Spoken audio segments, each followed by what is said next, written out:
রাজধানী ঢাকা মেডিকেল এলাকায় অভিযান চালাচ্ছে স্বাস্থ্য অধিদপ্তর। সহকর্মী হাসান মেজবা এ বিষয়ে খোঁজ খবর রাখছেন। মেজবা, অভিযানে কি কি অসঙ্গতি পাওয়া যাচ্ছে, কি ধরনের ব্যবস্থা নেওয়া হচ্ছে, একটু বিস্তারিত করে জানাবেন। দৃষ্টিগত কয়েকদিন ধরেই রাজধানীর বিভিন্ন জায়গায় অভিযান চালাচ্ছে স্বাস্থ্য অধিদপ্তর এবং স্বাস্থ্য মন্ত্রণালয়। স্বাস্থ্যমন্ত্রী নিজেও এই অভিযানে থাকছেন। গতকাল সন্ধ্যায় তিনি ঢাকা মেডিকেলের এই এলাকায় অভিযান পরিচালনা করেছেন। আজকে স্বাস্থ্য অধিদপ্তরের একটি টিম এই অভিযান পরিচালনা করছে।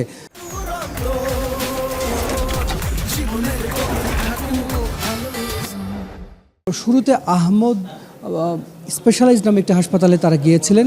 সেখানে গিয়ে দেখা যায় যে সেটি অক্সিজেন সিলিন্ডার এবং জেনারেটর রুম একসঙ্গে রাখা হয়েছে, আর সেখানে কোনো জরুরি বিভাগ নেই।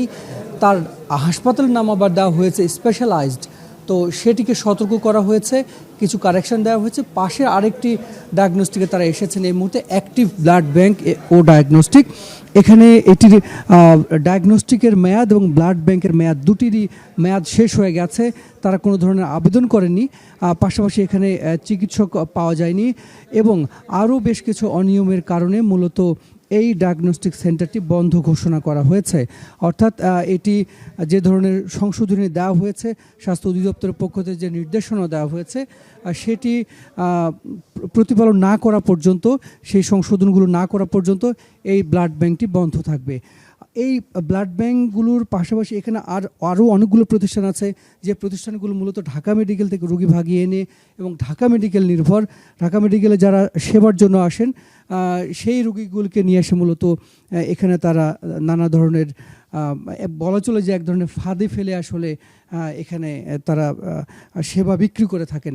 আর এখানে এটি হচ্ছে এই প্রতিষ্ঠানের একটি ল্যাব ডায়াগনস্টিক সেন্টার।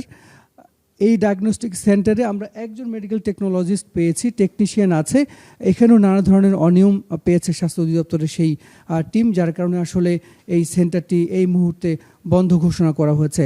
ঢাকা মেডিকেলের আশপাশে এরকম অসংখ্য প্রতিষ্ঠান আছে যে প্রতিষ্ঠানগুলোর লাইসেন্স নেই বা যেগুলো নানা ধরনের অনিয়মের মধ্য দিয়ে চলছে। গতকাল স্বাস্থ্যমন্ত্রী এখানে অভিযান পরিচালনা করবার পরও আজকে অর্থাৎ পরের দিন কিন্তু এই প্রতিষ্ঠান সংশোধন হয়নি, যার ফলে এটি বন্ধ করে দেওয়া হলো।